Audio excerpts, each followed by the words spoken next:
ఇదే ఇప్పుడు కంట్రీలో ఉన్నాం, ఎంత లో లెవెల్ ఏరియా, బాగా 4 feet తప్పితే వాటర్ వస్తుంది.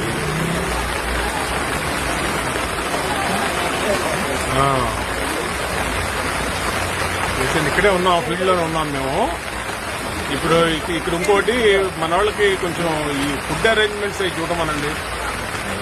మధ్యాహ్నం లంచ్ను కంట్రీగా మరీ బీపీఎల్ ఏరియా కొంచెం సమ్ ఏరియా. వీలైతే బ్రేక్ఫాస్ట్ కూడా 200-300 మందికి బ్రేక్ఫాస్ట్ కూడా పంపించమనండి. ఇక్కడే ఉన్నాం. అలా మాట్లాడి మీ వాళ్ళందరినీ కొంచెం మోటార్లో అవన్నీ కొంచెం స్పీడప్ చేయమనండి.